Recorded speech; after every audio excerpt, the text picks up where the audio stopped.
Assalamualaikum warahmatullahi wabarakatuh. Tadi dijelaskan oleh Ustadz Ikram mengenai penyakit hati. Bagaimana cara kita menghindari penyakit hati? Terima kasih. Assalamualaikum warahmatullahi wabarakatuh. Orang itu kalau mau berobat begini caranya. Sadar kalau dia sakit. Adapun urusan penyakit hati, ini kaidah dulu sebentar. Kaidahnya, urusan penyakit hati tidak boleh kita merasa tidak punya penyakit hati. Kalau kita lagi berbicara tentang kesombongan, harus yang kita tunjuk adalah kita. Percaya atau tidak? Coba kalau ada orang tiba-tiba nyaci maki, dasar goblok, gimana? Kita marah enggak? Ada kesombongan di hati kita. Padahal kalau hatinya lega kan enak. Kalau kita pinter, tinggal ngomong gini, kasihan dia enggak tahu padahal saya pinter. Kan tidak ngomong. Kalau kita goblok bener, memang saya goblok. Kan enggak usah marah ya. Ada amarah ini apa? Enggak mau, merasa dia harus Nah ini. Jadi kalau ada orang, kalau kita berbicara penyakit hati, jangan ada yang mengatakan aku tidak punya penyakit hati. Itu adalah penyakit sudah. Kalau merasa tidak penyakit hati, itu telah menjadikan hatinya sarang penyakit. Jadi setelah itu sadarlah kalau kita punya penyakit. Perlu dicek sebetulnya. Urusan kedengkian. Kalau dengki itu ngetesnya gampang. Kalau ada orang yang kita lagi tidak suka terus beli mobil kira-kira. Kira-kira gimana? Datang ke sana mengucapkan selamat. Langsung kasih hadiah dia 2 juta kira-kira. Buat tambahan untuk garasi mobilnya kan belum ada Pak, Masya Allah. Kalau kita dendam atau enggak, buktikan. Kita masih punya dendam enggak? Kalau ada orang marah dengan kita, kurang ajar, marah. Lalu kita dendam. Untuk menghilangkan dendam sederhana nanti. Belikan hadiah Bu, kasih duit 1 juta amplop, hadiah baju yang paling bagus. Kalau belum bisa, hati kita masih penyakit. Jadi pertama ya, kalau orang ingin mengobati penyakit hati, sadarlah kalau kita berpenyakit. Sebab orang tidak akan berobat kalau tidak sadar kalau dia itu berpenyakit. Sadar kalau dia berpenyakit. Ada orang ke dokter karena tidak sakit? Tidak ada. Kenapa ke dokter?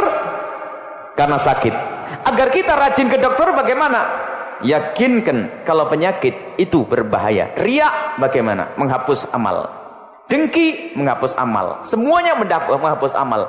Miliaran yang kita sedekahkan dihancurkan oleh riya. Karena ini bahaya, daripada aku hirang miliaran, harus aku benahi.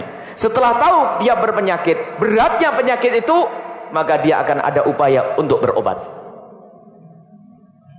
Setelah dia mencari obat, lah baru saat itu terapinya.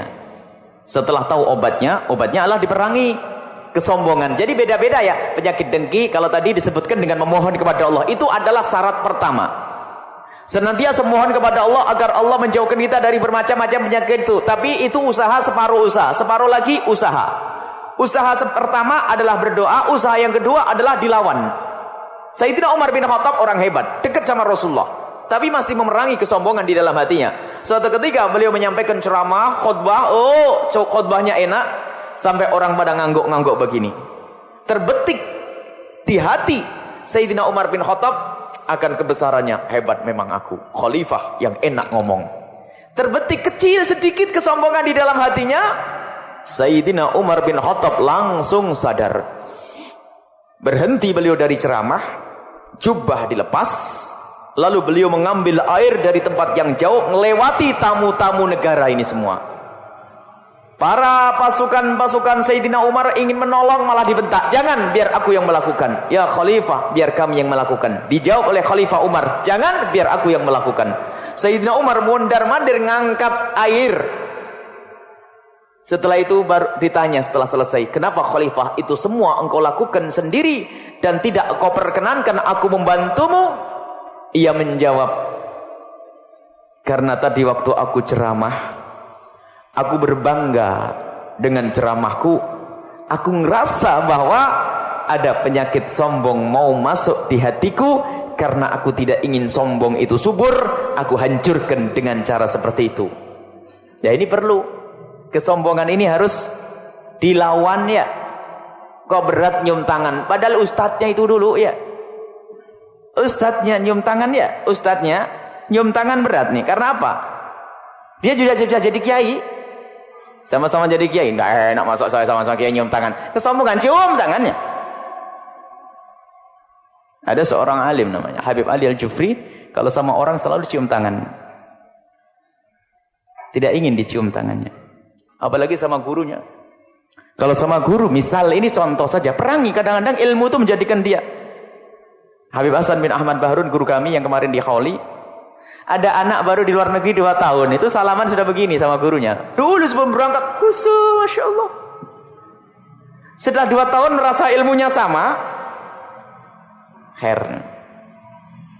Masya Allah. Lah, ini adalah bentuk kesombongan karena ilmu, karena pangkat. Contoh saja, dengan ibunya tidak cium tangan. Berat kadang-kadang, karena malu, tidak pangkas, karena nggak biasa, harus biasa. Takut ada kesombongan, contoh. Kemudian masalah-masalah yang lain. Duduk di majelis tidak mau, karena dia kiai. Belajar. Di Yaman itu ulama-ulama, tapi sudah menjadi biasa. Ulama ini ngisi pengajian, di bawahnya ulama-ulama yang lainnya. Karena memang ingin memangkas yang namanya kesombongan. Nah, ini adalah dengan cara itu diperangi. Kalau dengki begitu, dendam ngasih hadiah, dengki doaan, doa Rasulullah. Ingat ya, pernah silsilah penyakit hati yang pernah kita bahas. Kalau ada orang punya dengki, gampang, awas nanti malam ya, tak doain. Ya Allah, semoga tambah lagi mobilnya 1 lagi ya Allah. Didoain yang baik-baik aja ya. Kalau tidak berani, hati, katakan hatimu dengki, itu saja. Kalau ada ustadz masyhur, ya Allah jamaahnya banyak, awas ya nanti malam. Ya Allah tambah lagi jamaahnya agar lebih banyak, jadikan majelis yang barokah manfaat. Kalau berat, katakan dirimu pendengki. Ya, itu obatnya.